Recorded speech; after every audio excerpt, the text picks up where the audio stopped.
नमस्कार, मैं रवीश कुमार। क्या हम कभी जान पाएंगे कि भारत में कोरोना से कितने लोगों की मौत हुई है? अलग अलग मॉडल के आधार पर कोरोना से मरने वालों की संख्या 3 लाख की जगह 6 लाख से 42 लाख तक बताई जा रही है। कई मीडिया संस्थानों के रिपोर्टर गांवों कस्बों में जाकर मरने वालों की संख्या पता कर रहे हैं, तब देख रहे हैं कि सरकारी आंकड़ा बहुत ही कम है।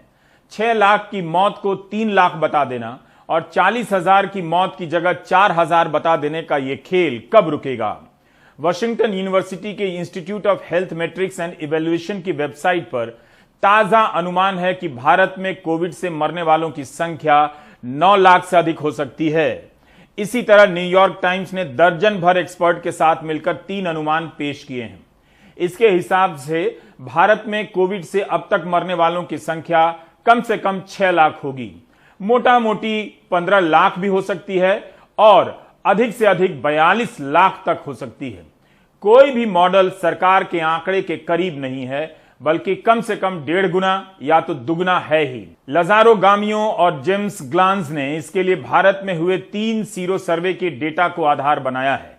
भारत में संक्रमित मरीजों की आधिकारिक संख्या 2 करोड़ 72 लाख है पूरे साल के दौरान, और मरने वालों की आधिकारिक संख्या 3 लाख से कुछ अधिक है। न्यूयॉर्क टाइम्स ने कम से कम के आधार पर अनुमान लगाकर देखा तो भारत में संक्रमित मरीजों की संख्या 40 करोड़ से अधिक नजर आती है और मरने वालों की संख्या 6 लाख से अधिक। अखबार के अनुसार जो संख्या ठीक ठीक बैठती नजर आती है वो 53 करोड़ से अधिक लगती है जो संक्रमित हैं, और तब मरने वालों की संख्या 16 लाख होगी। सोचिए, 3 लाख बताया जा रहा है। अब तीसरा अनुमान खराब से खराब हालत के आधार पर लगाया गया है। इसके अनुसार 70 करोड़ से अधिक लोग संक्रमित हो चुके हैं और मरने वालों की संख्या 42 लाख से अधिक हो सकती है। कई देशों में कोरोना से मरने वालों की संख्या पर सवाल उठे हैं। भारत के आंकड़ों को लेकर केवल बाहर की यूनिवर्सिटी में नहीं, बल्कि यहां भी शक की नजर से देखा जा रहा है। लोग भी नोट कर रहे हैं कि सरकारी आंकड़े बहुत कम हैं। अगर सरकारी संख्या की विश्वसनीयता इतनी ही होती तो प्रधानमंत्री मोदी को 1 साल की देरी से यह नहीं कहना पड़ता कि अगर संख्या ज्यादा है तो भी बतानी चाहिए, लेकिन किसी भी राज्य सरकार ने अपनी संख्या को अपग्रेड नहीं किया है। यूनिवर्सिटी ऑफ पेंसिल्वेनिया के पीएचडी छात्र आशीष गुप्ता और मिडिलसेक्स यूनिवर्सिटी लंदन के मुराद बानाजी ने भी गुजरात को लेकर एक अध्ययन किया है। हिंदू अखबार में दोनों का लेख छपा है। गुजरात का सरकारी आंकड़ा है कि 1 साल में कोविड से 9,665 लोग मरे हैं, लेकिन आशीष गुप्ता और मुराद बानाजी का अनुमान है कि 1 साल में कोविड से मरने वालों की कुल संख्या अकेले गुजरात में 82,500 तक जा सकती है। कहां साल भर में 10,000 भी नहीं और कहां 1 साल में 82,500 से ज्यादा। आंकड़ों को कितना छुपा लेगी सरकार? आशीष गुप्ता और मुराद ने दैनिक भास्कर और दिव्य भास्कर की रिपोर्टिंग के आधार पर मरने वालों की संख्या का अनुमान लगाया है।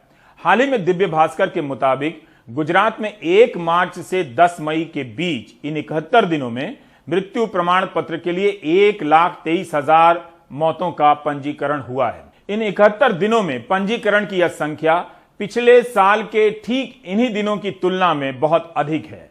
पिछले साल 1 मार्च से 10 मई के बीच 58,000 मौतों का पंजीकरण हुआ था।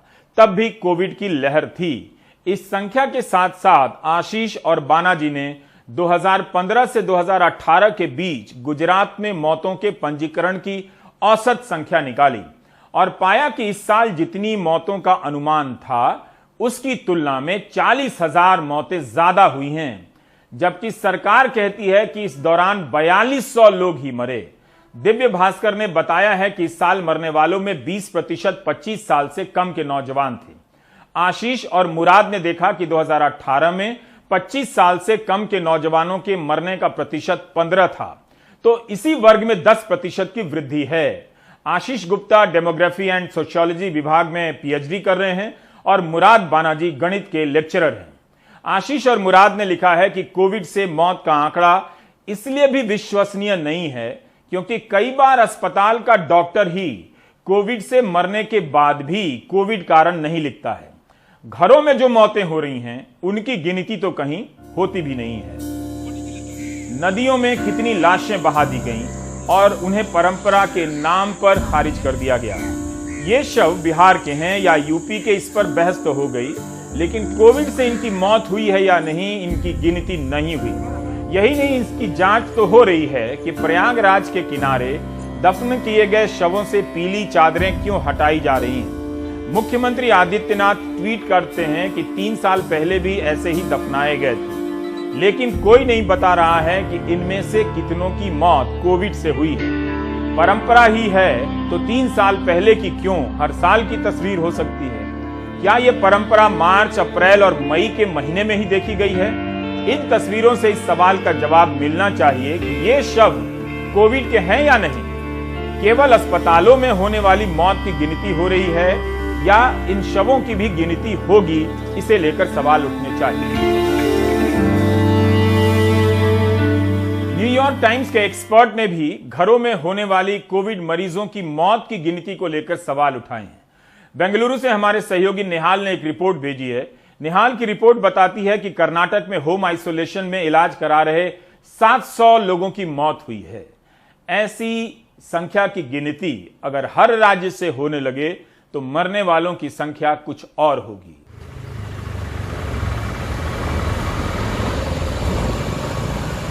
बेंगलुरु शहर के विल्सन गार्डन का गवर्नमेंट मैटरनिटी हॉस्पिटल अब इसे स्पेशलाइज्ड कोविड केयर सेंटर में बदल दिया गया है, जहां 1/3 बेड ऑक्सीजन वाले। यहां ऐसे मरीजों को रखा गया है जो बहुत गंभीर नहीं है, क्योंकि होम आइसोलेशन को लेकर अब सवाल उठने लगे हैं।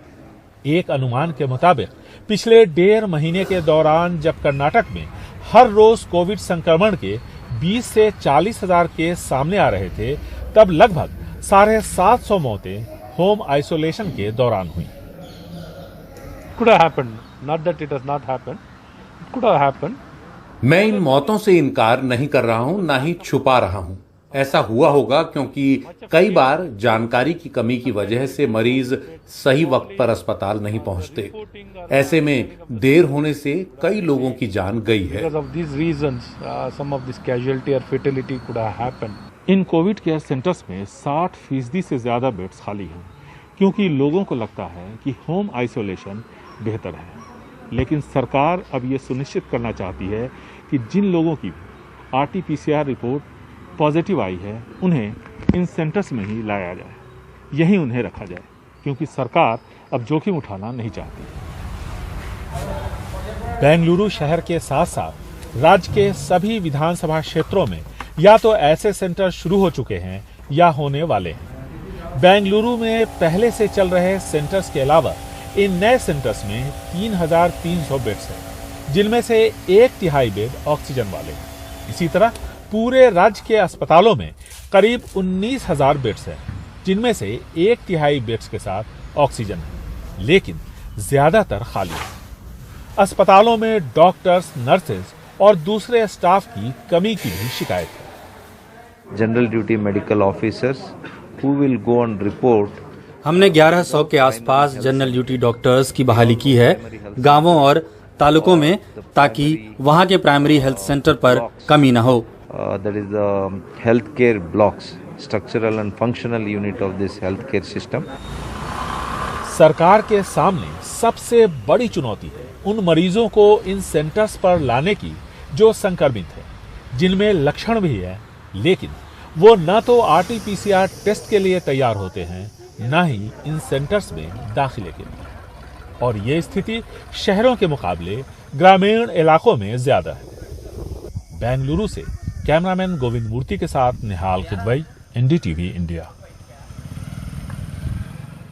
दैनिक भास्कर ने राजस्थान में कोविड से हुई मौतों को लेकर एक रिपोर्ट प्रकाशित की है। 25 जिलों के 28 ब्यूरो प्रमुख और 46 संवाददाताओं ने इस रिपोर्ट पर काम किया है।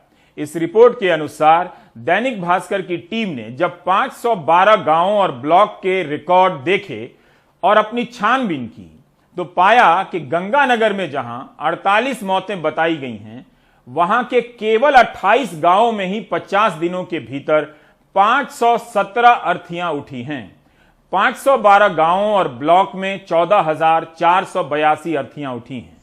कोरोना की दूसरी लहर में राजस्थान में कोविड से मरने वालों का सरकारी आंकड़ा 3,918 है।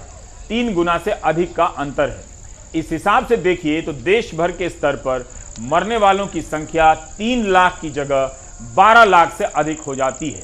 न्यूयॉर्क टाइम्स का अनुमान बहुत दूर का नहीं लगता है।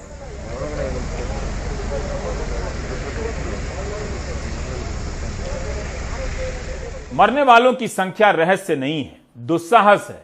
लोग बता रहे हैं और सरकारें चुप हैं। जब डेटा पर इतना संदेह हो तो फिर इस लड़ाई को झूठ से नहीं जीता जा सकता।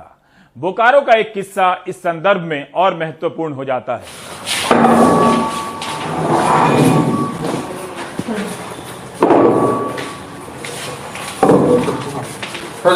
अरविंद कुमार मास्क में हैं और सिलेंडर के साथ अपनी बैंक शाखा में चले आए हैं। अरविंद के बेटे सिलेंडर को खींच कर ला रहे हैं और साथ में उनकी पत्नी है। इस हालत में अरविंद का बैंक आना उनकी जान के लिए खतरा हो सकता था, लेकिन वे ये बताने आए कि उनके अधिकारी को भरोसा हो जाए कि वे वाकई बीमार हैं। अरविंद का कहना है कि 10 दिन से बुखार था, जिससे वो तो ठीक हो गए। इसके बाद भी फेफड़े में संक्रमण के बाद ऑक्सीजन सपोर्ट पर हैं, लेकिन बैंक के अधिकारी उन्हें काम पर बुलाते हैं। पेमेंट को लेकर भी खींचतान करते हैं। इसके लिए इस्तीफा भी दिया, लेकिन मंजूर नहीं हुआ। तो इस हालत में बैंक भी आ गए ताकि अफसर को यकीन हो जाए कि अरविंद ऑक्सीजन सपोर्ट पर हैं। जबरदस्ती का तंग किया जा रहा है, जबरदस्ती का मेरे खिलाफ चार्जेस लगाया जा रहा है जानबूझ करके। ये एटीएम, ये एचआरडी को मैनेजर जानबूझ के चार्जेस, मेरा तनख्वाह रोक दिया जा रहा है। कहीं पर भी नहीं लिखा है कि मेरा पूरा सैलरी काट देगी। क्यों किया जा रहा है मेरे साथ ऐसा? क्यों हमको तंग किया जा रहा है? हमको क्यों तंग किया जा रहा है? खत्म करें चार्जेस। हमने कहा दिया ना कि मेरी गलत है, मेरे ऊपर अगर हम रिजाइन मेरा एक्सेप्ट होता ये चार्ज नहीं लगता। कोविड के समय में बैंकों में तबादले भी हो रहे हैं और जो कर्मचारी कोविड से मर रहे हैं उनकी सुध लेने वाला कोई नहीं है। वित्त मंत्रालय को बताना चाहिए कि कोविड की दूसरी लहर में कितने बैंककर्मी ड्यूटी करते हुए संक्रमित हुए और मरे। जब यूपी के शिक्षकों को मुआवजा मिलने और उनके आश्रितों को नौकरी देने का आश्वासन दिया जा सकता है, तो बैंक कर्मियों या दूसरे सरकारी सेवकों के लिए ऐसी नीति क्यों नहीं है? इसी के साथ यूपी से 3 प्रसंग पेश करना चाहता हूं।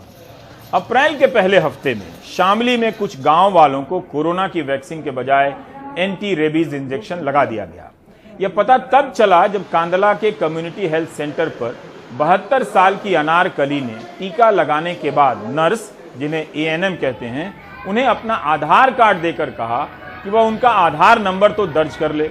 अनारकली को नर्स ने कहा कि कुत्ता काटने का टीका लगाने पर आधार की जरूरत नहीं होती है। तब उन्हें पता चला कि उन्हें कुत्ता काटने पर लगने वाली सुई लगा दी गई। अब यूपी के सिद्धार्थनगर जिले में 20 लोगों को कोरोना के टीके की पहली डोज कोविशील्ड और दूसरी डोज कोवैक्सीन लगा दी गई है। जिले के सीएमओ ने भी माना है कि यह गलती हुई है। दोषी पहचान लिए गए हैं और उनके खिलाफ कार्रवाई की जाएगी। लेकिन जिन्हें अलग अलग कंपनियों के टीके लग गए हैं उनका क्या होगा? इसकी तो जांच रिपोर्ट भी नहीं है, रिसर्च भी नहीं है भारत सरकार के पास कि उनका क्या होगा। सिद्धार्थनगर के औदही कला गांव के राम सूरत ने बताया कि उन्हें और उनके साथियों को जिले के बढ़नी प्राथमिक स्वास्थ्य केंद्र पर 1 अप्रैल को कोविशील्ड लगाई गई थी। 14 मई को उन लोगों को टीके की दूसरी डोज लगाई गई। उनके टीका लगाने के बाद जब एएनएम यानी नर्स ने और टीका मंगवाया, तब टीका जारी करने वाले डॉक्टर ने बताया कि उन लोगों को गलत टीका लग गया है। गलत टीका लगवाने वाले गांव वाले अब किसी अनहोनी से डरे हुए हैं। राम सूरत जी ने एनडीटीवी से कहा कि ऐसा लगता है कि शरीर के अंदर कुछ गलत हो गया है, उससे कहीं कुछ ना हो जाए। कोविशील्ड की जगह पर कोवैक्सीन लगा दिया तो कोई दिक्कत हुई लगने? नहीं, दिक्कत तो डर तो हमेशा बना रहा। दूसरा खुराक लगा दिए इन लोगों ने, कोवैक्सीन लगा दिया। लगाना चाहिए ये कोविशील्ड लगाना चाहिए। तो अभी तो भी अंदर वो बना हुआ शरीर के अंदर है कि कुछ न कुछ जरूर हो न जाए। ये चूक तो है क्योंकि गवर्नमेंट ऑफ इंडिया का भी कोई मिनिस्ट्री ऑफ हेल्थ की कोई ऐसी गाइडलाइन नहीं है कि कॉकटेल लगे, जिसको जो पहला डोज लगना उसी को दूसरा डोज लगना। ये चूक तो है, जिसके लिए हमने इंक्वायरी ऑर्डर की थी और हमारे चिकित्सक, वरिष्ठ चिकित्सक लोग जाकर उनको इंक्वायरी की, उन्होंने अपनी रिपोर्ट दे दी है। और उस रिपोर्ट के आधार पे जिन जिन दोषी लोगों को मैंने उनको स्पष्टीकरण उनसे मांगे हैं, और जैसा भी उचित स्पष्टीकरण जो भी न्यायपूर्वक रहेगा वो हमारे स्तर का होगा तो हम उस पर अपना एक्शन लेंगे, और जैसे ऊपर की स्तर का होगा तो उस पर हम उसे अग्रसित करेंगे आगे इस तरह की कोई एक्शन। तीसरा प्रसंग कानपुर देहात से है और घटना अप्रैल के पहले हफ्ते की है। इंजेक्शन लगाने वाली नर्स मोबाइल पर बात करने में इतनी मशगूल थीं कि उन्होंने एक महिला को 2 बार टीका लगा दिया एक ही दिन। जब महिला ने उनसे पूछा कि क्या अब दोनों डोज एक ही दिन लग रही है, तब उन्होंने महिला से कहा कि तुम टीका लगवाने के बाद यहां से हटी क्यों नहीं, या तुम्हारी गलती से 2 बार टीका लग गया। और अब आपको दिखाते हैं कि मध्य प्रदेश के गांवों में टीकाकरण की क्या हालत है। माली खेड़ी में टीकाकरण के लिए आए हैं हम, और यहाँ पर देखिए हमें मारने के लिए कितनी भीड़ जुड़ी हुई है। मैं पत्थर मार दूंगा, मैं कोई इंजेक्शन लगा दूंगा। वो क्या है कि अब अपना शुद्ध हवा पे, इसलिए हमने नहीं लगा रहे हैं। हमने निवेदन है वैक्सीन लगा लो दादा। अच्छे काम धंधा करो, मेहनत करो, कोई कोरोना नहीं है भैया, सब झूठी बात है ये। मध्य प्रदेश में कुछ जिलों के ग्रामीण इलाकों में टीकाकरण अभियान के लिए गई टीम के साथ मारपीट की नौबत आ गई है। लग गई ओह माय गॉड, लग गई मंत्री साहब, अरे लाइट मार हो गया। निवाड़ी में जिला कलेक्टर ग्रामीण को समझाते रहे और वो कहती रही वैक्सीन लगवाने पर बचने की गारंटी दो। लगा दो, मारेगा तो मरोगे, मेरी गारंटी नहीं मरोगे। गारंटी। बैतूल से अकील ने बताया कि चिचोली में ग्रामीण महिलाओं ने स्वास्थ्य विभाग के कर्मचारियों को गाली देकर कुछ दिनों पहले भगा दिया। मैं पत्थर मार दूंगा, मैं कोई इंजेक्शन लगा दूंगा। पकड़ वाला पत्थर तो मारी डालू, मैं पत्थर मत ढूंढता दूंगा। वहीं टीकमगढ़ से अरविंद का कहना था कि चोपड़ा गांव में सन्नाटा है। 240 परिवार महानगरों की ओर पलायन कर गए हैं। ग्रामीणों का कहना है कि कोविड-19 वैक्सीन के कारण इलाके में मौत हो रही है और इसके साथ ही लोग नपुंसक बन रहे हैं। मर रहे हैं सब इंजेक्शन की वजह से। पहले लगे भी तो सही लगे, जब दोबारा लग रहे हैं इसमें मिलावट है। लेकिन कुछ इलाके ऐसे हैं जो वैक्सीन के लिए तरस रहे हैं। आगर मालवा से जफर मुल्तानी का कहना है कि पालखेड़ी में राजू मालवीय के परिवार में 8 सदस्य हैं। किसी ने टीका नहीं लगवाया, उन्हें पता ही नहीं प्रक्रिया क्या है। राजू, टीकाकरण करवाया है आपने? टीकाकरण का मालूम ही नहीं कैसे क्या है।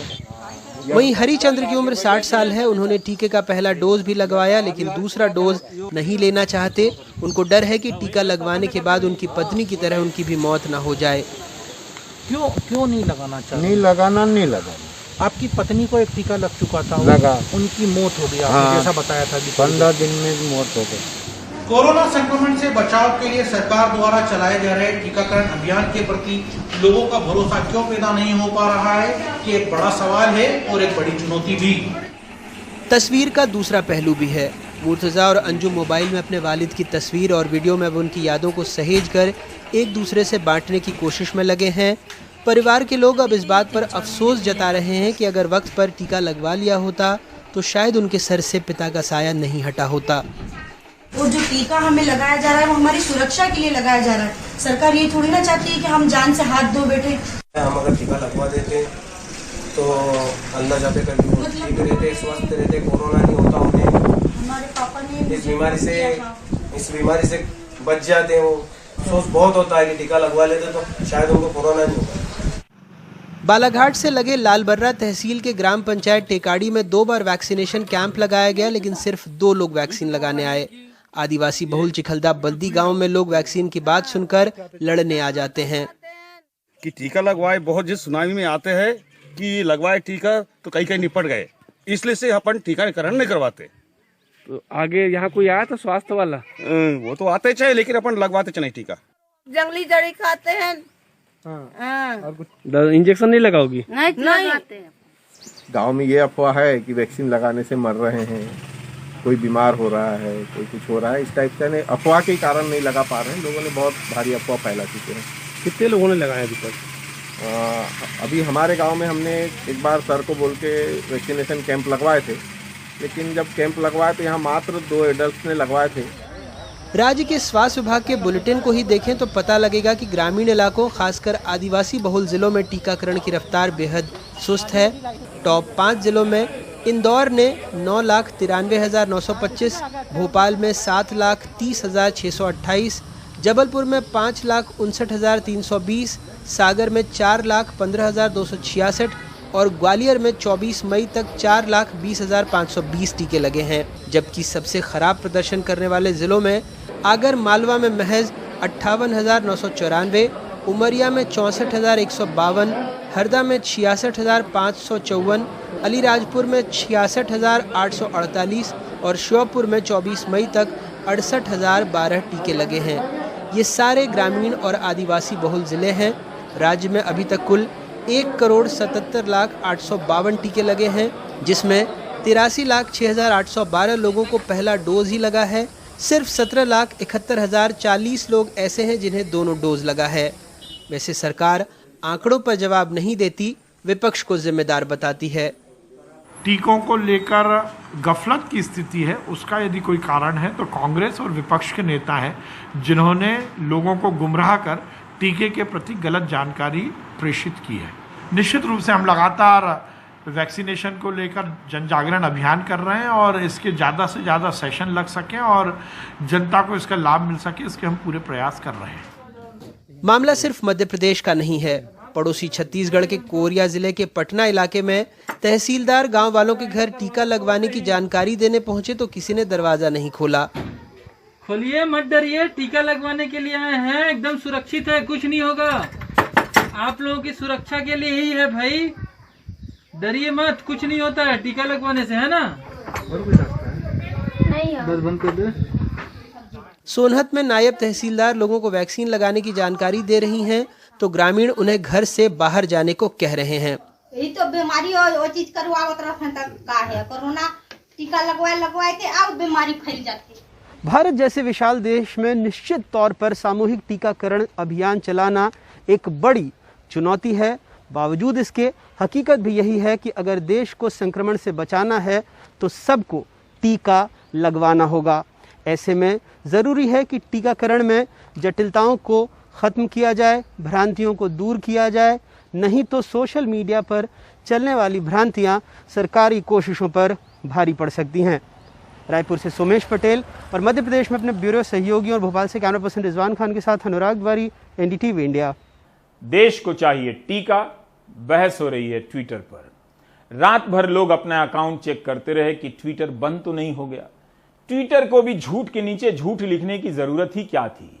सरकार है, आपके सच को झूठ साबित कर दे चाहे तो, लेकिन अपने झूठ को क्यों झूठ कहे? हम एक गंभीर मुल्क हैं, लेकिन कोई हमें हल्का काम करने से नहीं रोक सकता। लड़ाई सीमा पर होती है और हम बदला मोबाइल ऐप से लेने लग जाते हैं। हम इतने सीरियस लोग हैं। उदाहरण के लिए ले चलता हूं फ्लैशबैक में, तभी पता चलेगा कि हमने ठीक 1 साल पहले टिकटॉक को भी सबक सिखाया था। क्या वैसा ट्विटर के साथ होने वाला है?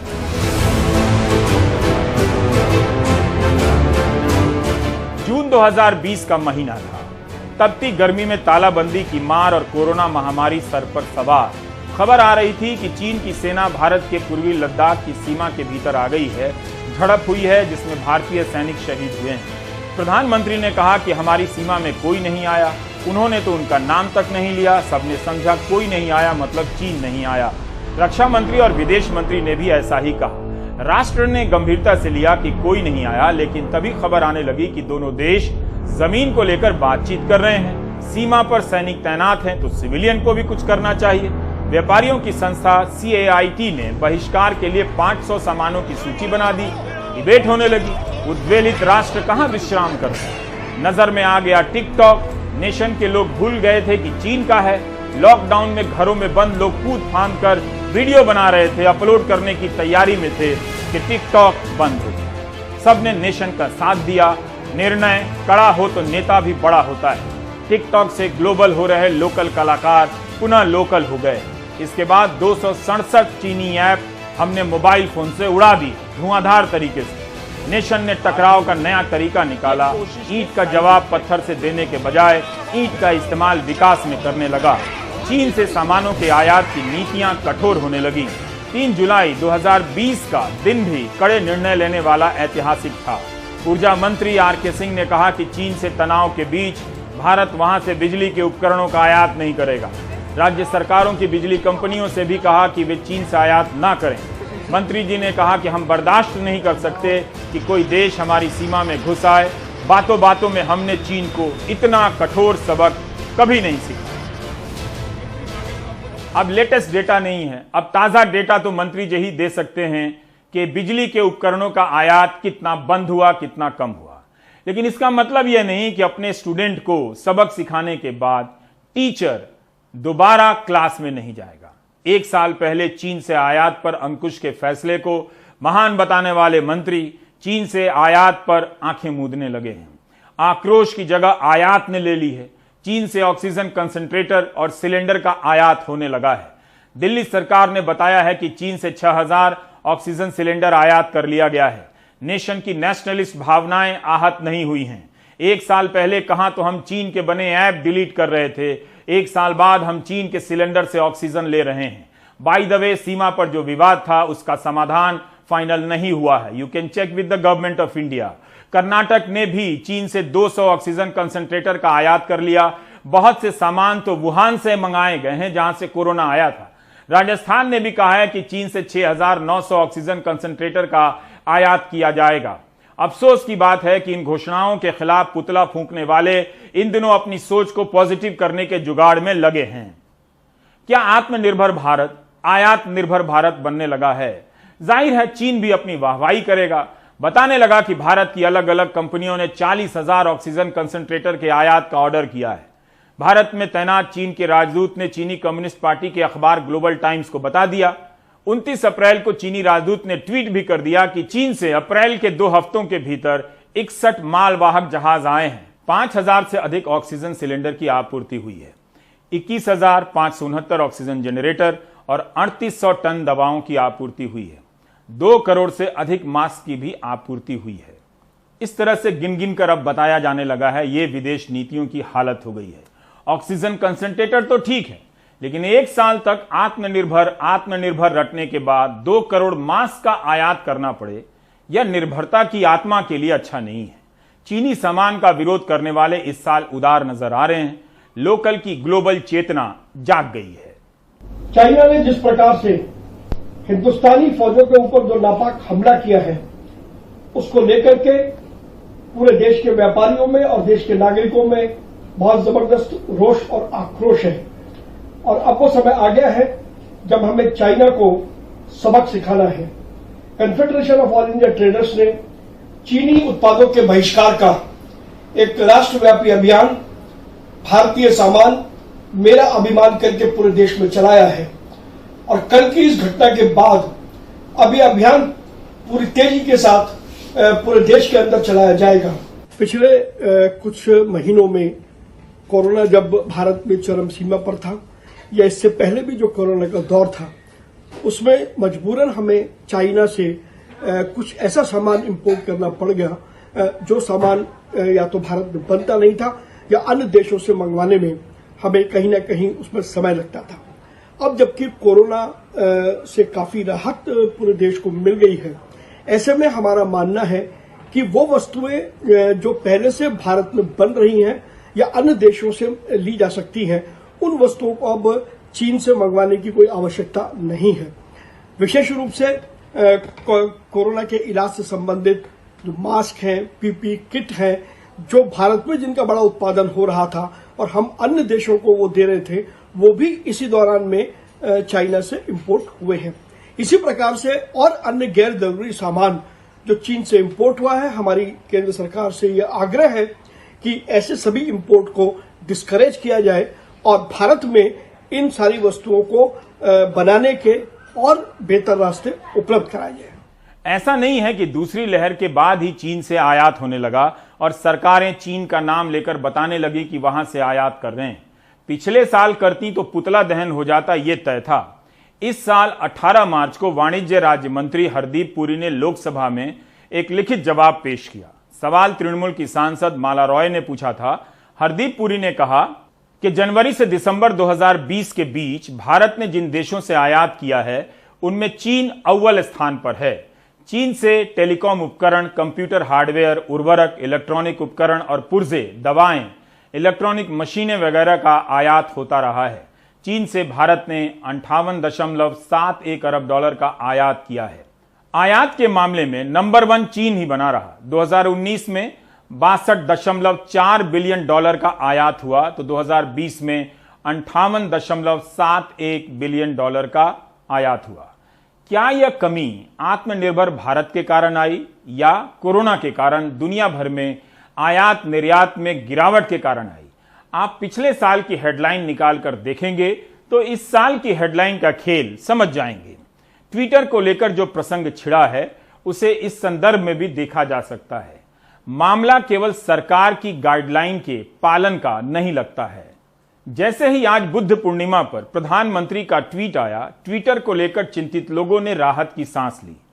उन लोगों को निराशा हुई होगी जो आधी रात को टिक टिक करती घड़ी का इंतजार कर रहे थे कि ट्विटर की हालत टिकटॉक वाली हो जाएगी। बेशक गाइडलाइन का मामला अलग है, उस पर अलग से बात की जानी चाहिए, लेकिन संबित पात्रा के मैनिपुलेटेड ट्वीट के बहाने जो राजनीतिक विवाद हो रहा है उस पर गौर जरूर कीजिए, मगर कोविड के सवालों से ध्यान मत हटाइए। चकल्लसबाजियों से बचिए। खबर आ रही है कि फाइजर कंपनी की शर्तों पर सरकार ने मंजूरी दी है, जिसे सरकार ने कभी मना कर दिया था। फाइजर भी अमेरिकी कंपनी है और ट्विटर भी। क्या सरकार वाकई बंद करने की दिशा में आगे बढ़ रही है? कहीं ऐसा ना हो कि चीन वाला हाल हो जाए। जोर लगाकर ऐप बैन करने के बाद हम चीन से ऑक्सीजन सिलेंडर का आयात करने लग जाएं। नई नई चर्चाओं के बाद भी कोई चर्चा टिक नहीं पा रही है। अब लोग इसी पर चर्चा करने लगे हैं कि चर्चा में लाने के लिए कितनी चर्चा हो रही है। Comeback, remake, relaunch etcetera etcetera कैसे हो? सवाल पूछते रहिए, भले जवाब किसी सवाल का नहीं आ रहा हो। बाराती बैठे हैं इंतजार में, ठीक वैसे जैसे पहले राउंड के बाद दूसरे राउंड की सब्जी आ ही नहीं रही है, बाकी ब्रेक के बाद। किसान आंदोलन के 6 महीने पूरे हो गए। आंदोलन तो पहले से चल रहा था, लेकिन दिल्ली की सीमा पर 26 नवंबर से इसकी गिनती होती है। पिछले साल मई महीने में कृषि कानूनों का ड्राफ्ट आया, इसकी भनक किसानों को नहीं थी। उनका आरोप है कि चुपचाप लाया गया। 6 महीने बाद भी यह आंदोलन चल रहा है। मीडिया की नजरों से भले दूर हो गया है, लेकिन पंजाब, हरियाणा, पश्चिम यूपी में इसके तेवर पहले जैसे ही हैं। दिल्ली की सीमा पर वैसी भीड़ भले ना हो, लेकिन आंदोलन की आवाज थमी नहीं है। अब उसके सामने यह सवाल भी है कि जब कोविड की दूसरी लहर इतनी मारक है, तब इस आंदोलन को क्या अल्प विराम नहीं लेना चाहिए? इसी तरह सरकार से सवाल पूछा जा सकता है कि जब किसान राजी नहीं हैं, तो उसे कानून वापस नहीं ले लेना चाहिए। रविश रंजन की रिपोर्ट। 26 नवंबर 2020 से दिल्ली के बॉर्डर पर कड़कड़ाती ठंड से शुरू हुआ किसान आंदोलन अब चिलचिलाती गर्मी में भी चल रहा है, उसी जज्बे और गुस्से के साथ। कोरोना महामारी के दूसरे लॉकडाउन में गुरुवार को आज किसानों ने देश भर में अलग अलग जगह काला दिवस मनाया। किसान कहते हैं उन्हें बीमारी से ज्यादा इन कानूनों का डर है। ज्यादातर के चेहरे पर मास्क भी गायब है। कहना क्या चाहेंगे, हमारा विरोध है सरकार से, क्योंकि हमने तो तिरंगे झंडे भी हाथ में लिए। सरकार उसको भी ये कहती है कि तिरंगा क्यों ले लिया। तो आज काला दिवस है, विरोध मना रहे हैं हम। 6 महीने यहाँ पे हो गए, सरकार नहीं सुन रही, तो काले झंडे तो हाथ में लेंगे। पूरे देश का किसान काले झंडे आज ले रहा है, अपने घरों पर लगाएगा, अपने ट्रैक्टर पर लगाएगा, अपनी गाड़ियों पर लगाएगा, अपने हाथ में रखेगा झंडा। और वो तो जो उसकी गाइडलाइन है उसका पालन कर रहे हैं। मास्क लगाएंगे, अपना सैनिटाइजर करते रहते हैं और दूरियां बना कर रहते हैं। अपनी जो झोपड़ियां बन रही तो उसमें दूरियां बना कर लोग रहते हैं। कोरोना की बात कोई नहीं है, सरकार की चाल है। ये किसान आंदोलन को बखेरने के लिए, बखारने के लिए, खिंडाने पिंडाने के लिए सरकार की साजिश है। मात्र जी सरकार है वो गलबात करन तो भज्जी है, जद कि किसानों ने सारे 3 कानून उन्होंने को डिबेट च हराया, सारा कुछ दसिया भी ये साडे लिए गलत ने। केंद्रीय मंत्री ने आ मन्या भी इसमें चूक हुई है, साथों 3 कानूनों में चूक हुआ है, इसमें है।